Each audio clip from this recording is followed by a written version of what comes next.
Ladies and gentlemen, on your behalf, I am pleased to introduce today's guest speaker, Balasubramanian Muthuraman. He is chairman of Tata International Limited and vice chairman of Tata Steel with headquarters in India. He leads operations that have global reach and impact. Tata Steel Minerals Canada Limited has active operations in Quebec and Newfoundland and Labrador. Tata Steel's $5 billion investment in the region is expected to create thousands of jobs. Mr. Muthuraman began his career as a graduate trainee at Tata Steel in 1966. He went on to work in iron making and engineering. He then made the switch to marketing and sales, where he spent 20 years and became vice president of the division. Throughout his career, Mr. Muthuraman has been selected to spearhead major transformative projects.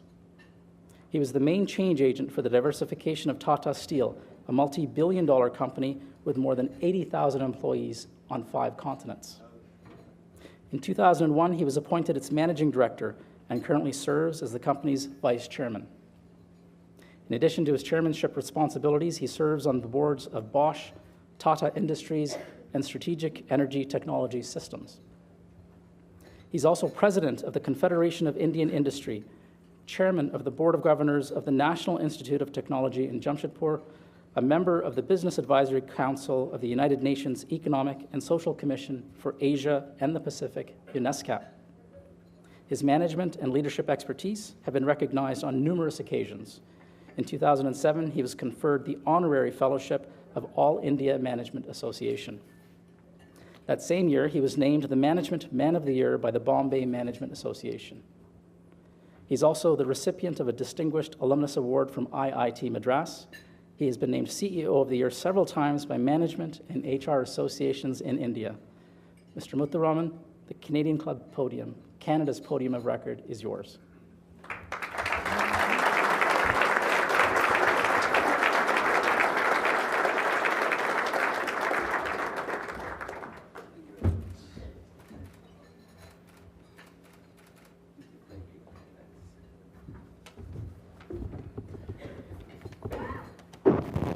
Thank you for that very generous introduction. I'm sure some of my mother, if she had been here, she would have been extremely proud. So first of all, a good afternoon to all of you. And thank you very much for hosting me here. And I'm delighted to be in Canada after many, many years.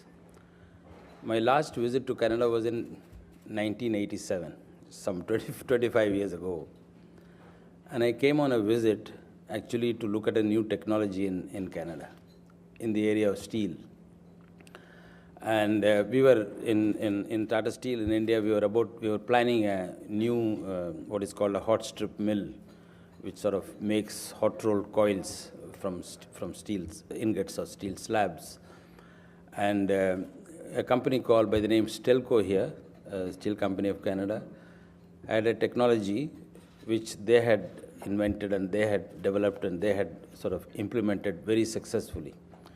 And we didn't have it in India and we didn't know anything about it. So I was actually sent along with a couple of colleagues of mine. So I came and spent, I think, 3 or 4 days or maybe almost a week in Toronto, going every day to the Stelco company and learning about the art. And finally, we, with the help of the Steel Company of Canada, we actually implemented it. So that was a visit in 1987. And since I was in search for a new technology in Canada and then we found it and then we implemented it, I'm also very happy to see that Canada has kept itself on the forefront and on the cutting edge of technology for several years. Whether it's biotechnology or nanotechnology or, alternative power, alternate sources of energy, the mineral beneficiation of which you have lots of minerals and therefore it is an obvious area where work and research needs to be done in this country. So you have kept yourself, very much ahead and very much on the cutting edge of technology. My other experience with Canada was actually with a Canadian company. And I see Mr. Srinivasan from Medcom here. And I'm reminded that way back in 1978, 1980, when I was a young salesman of Tata Steel in a city called Bangalore, there was a big Government of India project that was being implemented. It was a pelletizing project using fine iron ores. And India did not have the technology to convert that fine iron ore into good pellets. We didn't have the beneficiation technology of the material, of the raw material that God has given us. And then so the government of India had appointed Metchem as a consultant, and I used to deal with Metchem, quite often and many times. And I had actually taken Metchem engineers to Canada because we wanted, as a steel company, Tata Steel was wanting to sell some abrasion-resistant plates to this project. And even till today, it's now, 30 years or so, even till today, that is the largest single order for that quality of plates that Tata Steel has ever received. So I'm grateful to this Canadian company, Metchem, for sort of facilitating that process and making it possible for us to supply those plates to the Kudremukh project in India. For a long time, for many years, the relationship between India and Canada has been at a very low key. And I think it's been the case for almost 40, 45, 50 years. And perhaps the reason is, only when you have a good reason to be economically cooperative, build economic relationship, I believe political relationship will flourish. Perhaps because of the positioning of Canada and India in terms of vast distances away from each other and the geography of the country and the way each country was growing and the world was growing, perhaps there was no need for each other for many, many years. And since there was perhaps no need for each other, the political relationship or the political system didn't find a need to get together as often as they are doing it today. But there is a flurry of activities in the recent past. Our Prime Minister was here a couple of years ago for the G20 meet. Your Prime Minister was in Canada last year. India and Canada are beginning to discuss what is called the CEPA, the Economic Partnership Agreement. I know it will see the light of the day one day or the other, hopefully soon. So all this is happening because of the fact that there is a major rebalancing of the world economy that is taking place. And that's obvious to all of us. China is growing furiously. India is growing quite well. And in fact, since 1991, the year of Indian economic liberalization, just 22, 23 years ago, and I often call India as a country which is only 22 years old, because prior to that, we had to wait for everything. India was closed. And nothing could go out and nothing could come in, including, sort of minds and mindsets and so on, and knowledge. So we were a closed country till 1991. And I was just mentioning to some of the people whom I was talking at lunchtime, that till 1991, even after the India gained independence in 1947, for some 44, 45 long years, we were in a completely administered economy.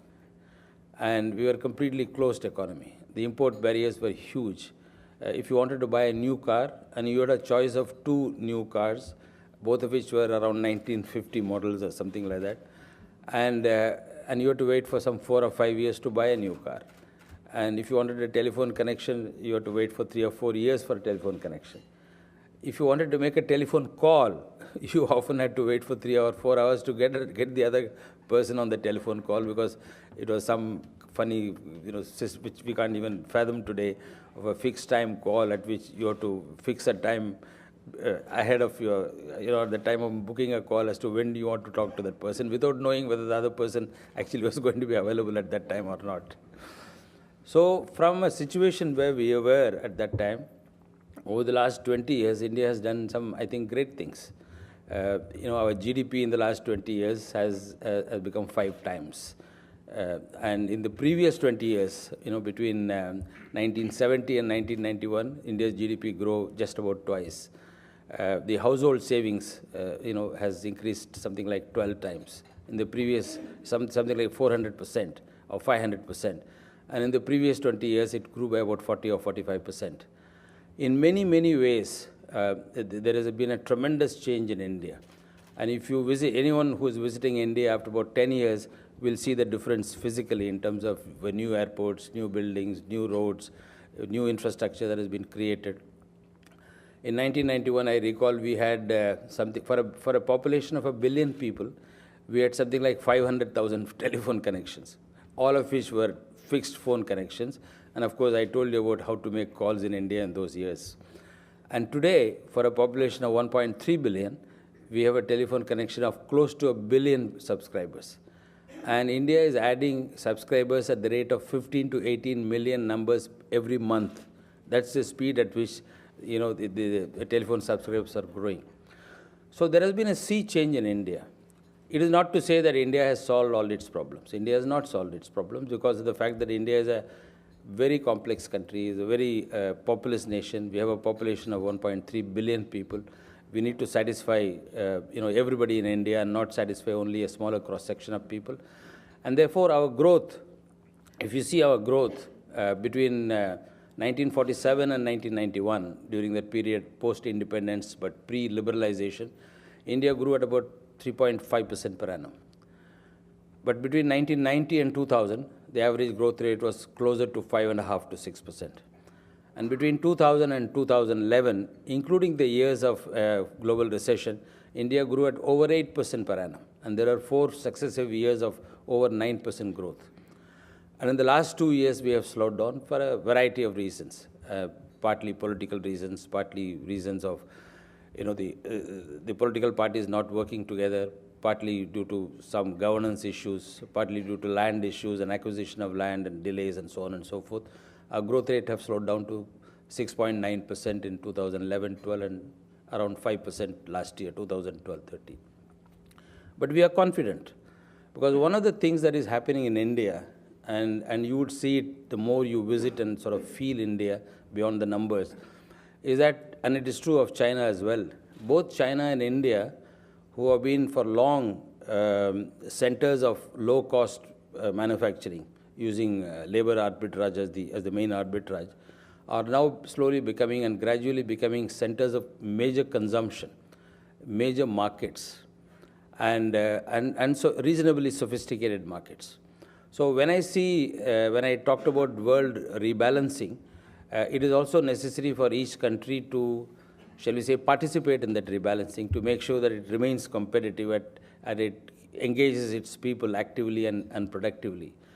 And the way it will happen in a natural way is that countries like Canada, or the United States, and some of the countries in Western Europe and Japan and so on, who have reached very high levels of technology and who have the fundamental capability of good innovation and good innovative practices and practices which will create new innovations as you go forward.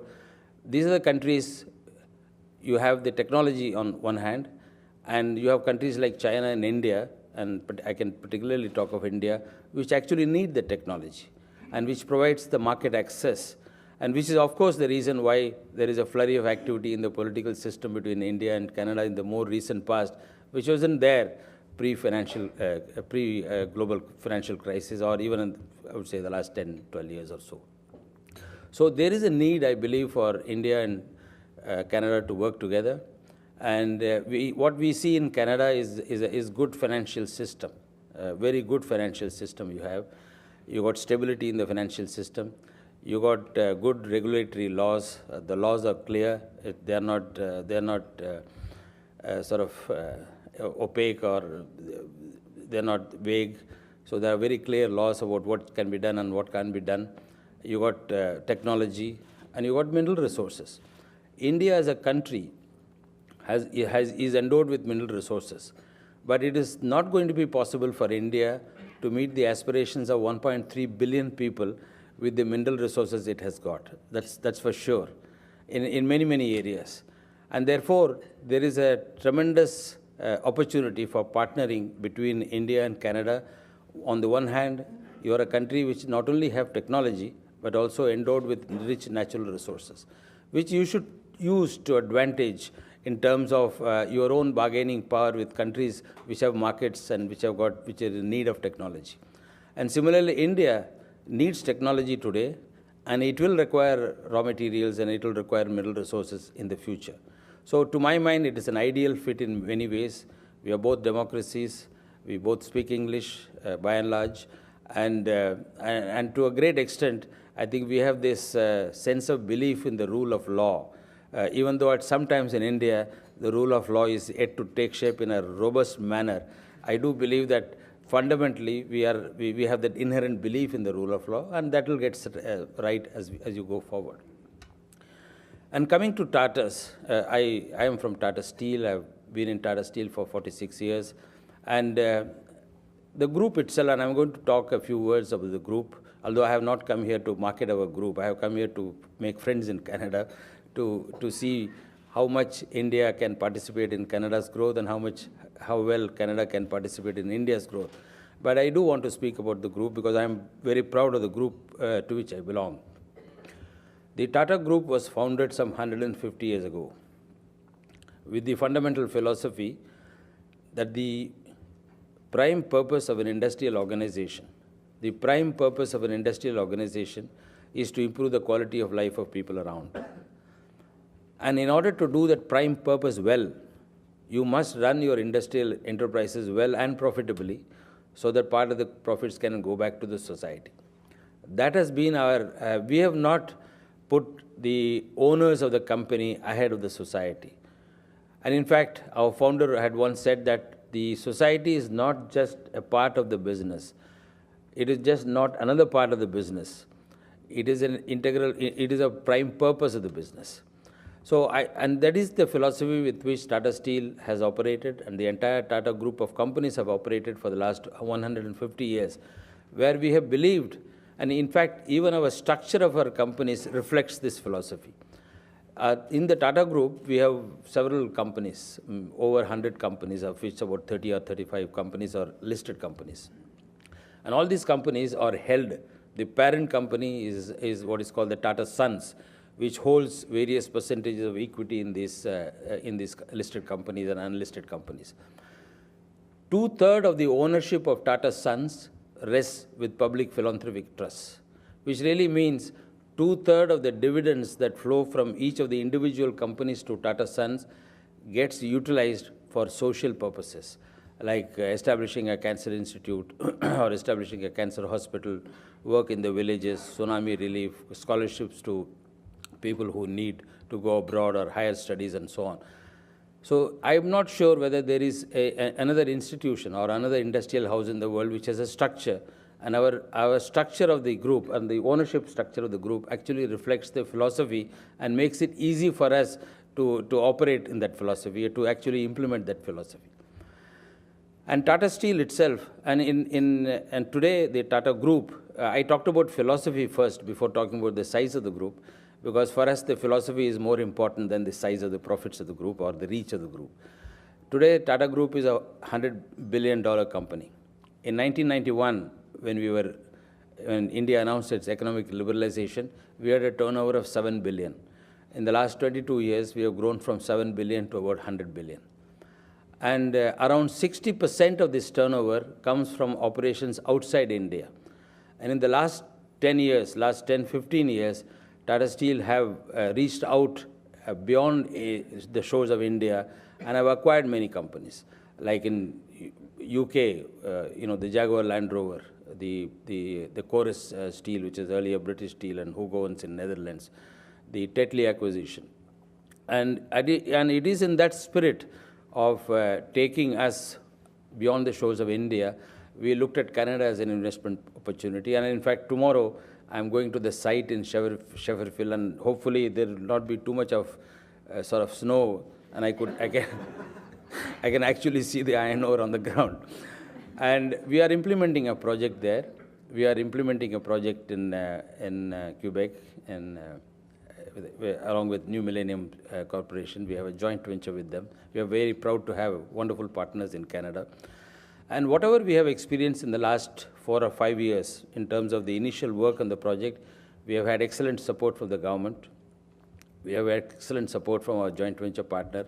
And we are able to work with everybody in an open and transparent manner. Of course, we have difference of opinion, and the difference of opinion gets resolved by normal, healthy conversations. And that's the atmosphere that we like in Canada. And I do believe we are spending something like $700 or $800 million US for this initial project. we believe that there can be a potential for a greater project, but the greater project potential and the greater project investment is definitely going to depend upon what is the kind of policy that the government adopts in terms of attracting investment proposals. Maybe I'll say a word on that since I'm on the public sort of platform. You know, natural resources are very important. And unlike the previous century, during the 20th century, between 1900 and 2000, the world grew several times. And the major reason for that growth, or one of the principal reasons for that furious growth in the 20th century, whether it was in the United States or Canada or Britain, or Europe, South Korea or Japan, many parts of what today we call as the developed world, is actually the abundancy of natural resources and the price of raw materials, price of natural resources. That is a very big trigger for this furious growth of the last century. This century is going to be a little bit different because of the fact that now growth is happening in countries which are large populations. China with its population of 1.4 or 1.5 billion, India with a population of 1.2 or 1.3 billion. The growth is happening in those countries, and therefore the longevity of or the need for natural resources is going to increase tremendously. Coal or other forms of energy, iron ore, coal, you name thing, there is going to be a huge amount of demand. And the last 10 years, especially I would say the last 10 years, definitely the last 7 or 8 years, have demonstrated that there is a lot of profits to be made out of in being in the business of natural resources. And governments often look upon this as a great opportunity to increase taxes or make lots of revenue from the operation of natural resources, not often looking at what could be a longer term scenario. Because if you have very high levels of taxes, that investment is not going to take place. And when investment doesn't take place, the prices of raw material will be high. And if prices of raw material high and you want to tax more and the investment becomes not so attractive, investment will not take place. Now, it is a cycle, and I know that it is a cycle where often the government and the business people see this problem a little bit differently. But what I would request Canada, because Canada is endowed with a lot of natural resources, and it's very easy to go on a path of a very high tax regime and then say that these guys are making lots of profits, and then therefore let us sort of take away, cream off some part of the profits to the government. Of course, the government needs to get revenue. The government is the owner of the natural resources of a country, and it holds that in trust for the people of that nation. And the people of that country needs to get benefit out of that. There is no question about that. But I would only seek a good balance between what is required for investment, what is required to attract investment, and what is justifiably that should go to the government and the people of the nation. And in fact, in the project that we are undertaking, as I said, we have had enormous help from the government of Quebec. We have had enormous help from our joint venture partner, the New Millennium Corporation. We have help from many, many other people. And most of the clearances we have obtained, the environmental clearance and the clearance for construction. We have had wonderful discussions with the First Nation bodies. We have had an agreement with them. And we are, by nature, the Tata Steel in India operates in a very backward area. In a very, very backward area where we got lots and lots of tribals who actually own that land originally, even before we came in. So it's only natural and it's only logical that what is due to them is given. And we are very proud that we are able to do that in a manner that has greatly satisfied us and greatly satisfied them. So once again, I want to thank all of you for inviting me here. It's been a great pleasure. As I said, my last visit to Canada was 25 years ago, and I'm sure my next visit is not going to be 25 years later. And I'm told my colleagues here that I will come to Canada before the end of 2013 financial year to see our project as to how it's going to flower and what it can bring about. Because I see this project not merely as a Tata Steel project, and I'm not seeing it just as a Tata Group project. I see it as an India project, because the project and its success and the benefits it can come. For example, we employ, during the construction phase of this project, and it is under construction just now, we employ some 400 people, of which I think 99% or 98% are local population. And when we have actual operations beginning from early 2014, we'll probably have 200 to 250 people, of which 98 or 99% are going to be local population. We actually believe that we have a responsibility wherever we go, whether we have gone to Netherlands, whether we've gone to UK, whether we've gone anywhere else in the world. We have not taken shiploads of people from India to operate that companies, even though we may have acquired that company. Our belief is that people who have been operating are good people. They are the people who should be trusted. What is required is to work together and see some common goals. And that's the way we are going to work in Canada. And I'm hoping that this would not be the first, this is the first investment of Tata Steel. And I'm hoping this would aid for further investments, not only from the Tata Group, but also from India into Canada. Thank you very much once again.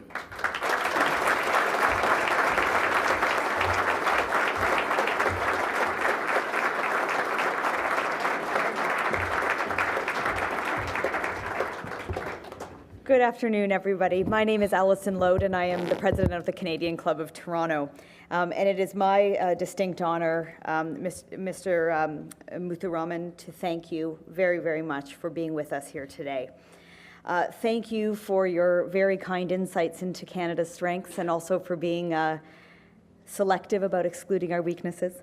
Thank you very much for sharing with us the Tata story and reminding us all that its prime purpose, and perhaps the prime purpose of many companies, should be to think about the quality of life in the communities in which they operate. And thank you for sharing that with us. We're happy to hear that this will not be your last visit to Canada. It won't be 25 more years until you're here next, and look forward to watching how the opportunities between India and Canada will grow in the coming years, and to borrow your words, how we can be a little less low-key when working together. So on behalf of the club, I would like to take this opportunity to wish you and your organizations continued success here in Canada, of course, but also around the world. And on behalf of all of us, please join me in thanking Mr. Muthuraman for being with us today. Thank you.